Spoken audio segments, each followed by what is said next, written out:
Welcome back to Media in Focus. After hearing from internet enthusiasts and music producers, let's straighten out some legal matters with the Director General, Intellectual Property Office of the Philippines, Adrian Cristobal Jr. Che, this is the Che and the Checha show, right? Welcome. Thank you for joining us, Che. Pleasure, yeah. After listening to them, what laws actually protect music composers and artists from people who download their material from the internet for free? Well, it's a very interesting discussion, but it's really the laws on copyright, and that's under our Intellectual Property Code, Republic Act 8293. Copyright, they give authors of literary, artistic works, including music, exclusive rights over their works. Literally, it's the right to copy, meaning they only have the right to copy their own work, authorize another to copy, or prevent others from copying. Okay. Now, that's two kinds of rights, economic rights and moral rights. So when you hear our artists like Herbert just wanting to send a message, even if they're not paid, they're actually waiving their economic rights, meaning these are the royalties. But their moral rights always stay with them. Meaning? Meaning, if you play his song, you acknowledge it's his song. Nobody tries to copy the words, the melody, and all that.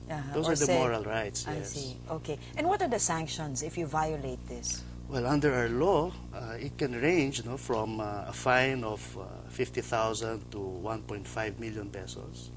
For Or- each violation? Yes, or anywhere from 1 year to 9 years in prison. It depends on the number of offenses, first offense, second offense. Like that. But you know, Che, when you download from the internet, you're really in private space.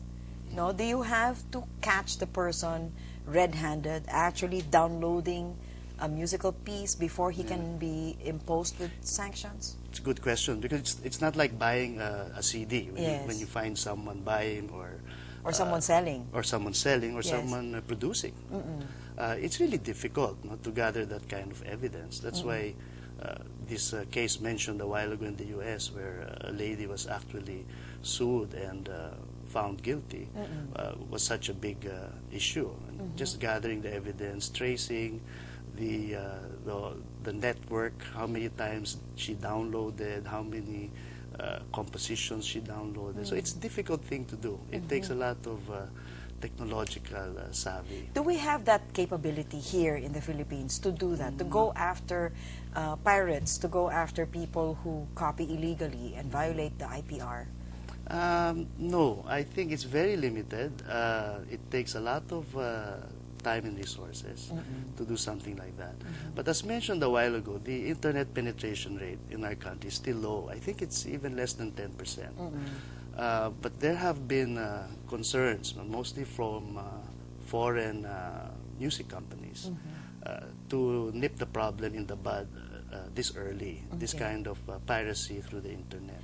Where are we in the continuum of countries, governments who violate or who follow the IPR laws in the world? Well, piracy is a worldwide problem. Okay. It's in developed countries, it's in developing countries, it's in less developed countries. I mean, I think that puts things first in perspective.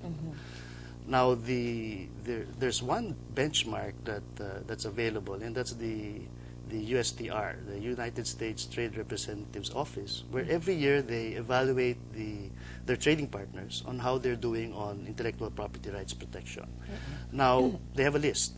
So we're on that list. We're on the ordinary watch list. Yes. They call it the Special 301 watch list. So they're policing the world on that. So it's not a distinction to be on that list. Well, definitely it's not. No, I mean it does affect our reputation, our image. It does affect foreign investors who want to come in, but who have a lot of intellectual property. For the past 10 years, about half of the world's economic output is really intellectual property. You have to looking at entertainment, design, entertainment, copyright industries, literature. So it's really, that's really the output. About But Chef, close being to on the half. ordinary list means what? I mean, It what? means our system is still not strong enough.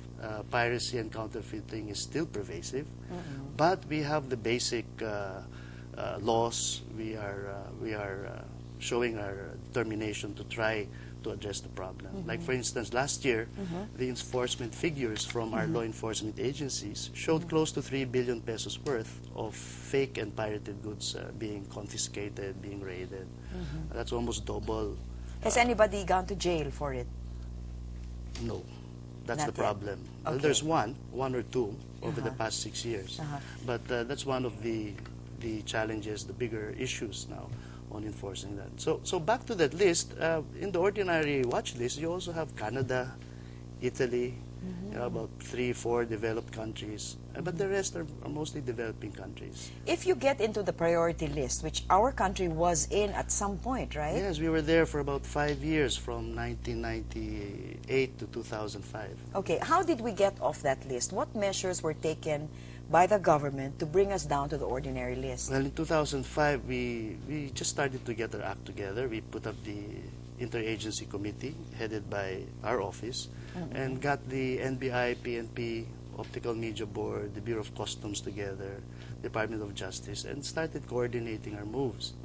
And that helped a lot to pick up enforcement. And the other concerns, like in policy and public information and education. So it's really satisfying that you're featuring this topic in your show, no? So Yes. I suppose the subject is picking up. Yes. Because we need a lot of this kind of public information and awareness building. And on legislation. But, you know, Che, when, for example, you get on the priority list, which is, you know, a list of bad people who are not conforming, what are the implications of getting into that list? Is it Well, just a list? No, it's connected to what's called the general system of preferences in trade with the U.S. They have a list of countries that whose goods they allow entry into their market with certain privileges, duty-free and all that. Now, priority watch list is one step lower, or one step away from the worst category, which is a foreign country list or something. That's when they impose sanctions. So the reason why it was important for us to get out of there after 5 years is that we have over $1 billion of exports to the U.S. market every year under GSP, duty-free. Yes. So that could be the sanction once we... What do you mean? They would stop trading with us? No, they would start putting duties. On the goods that go in? On the goods that go there. So that So- would affect the flow of exports. I That's see. one of the things, just one of the things the U.S. can do. Did they do that to us when we were in that priority list? No.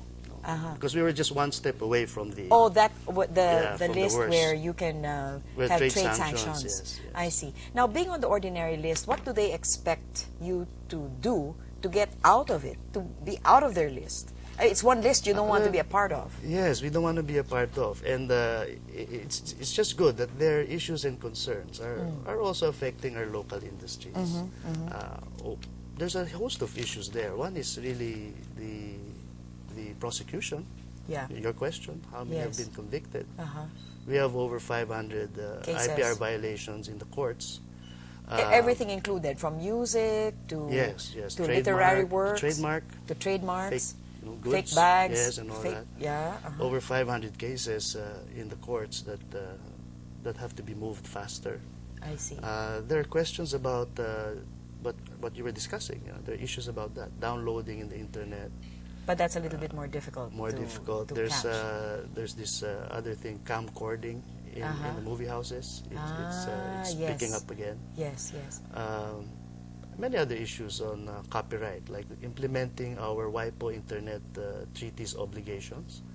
There is a treaty under the World Intellectual Property Organization that covers copyright infringement in the Internet.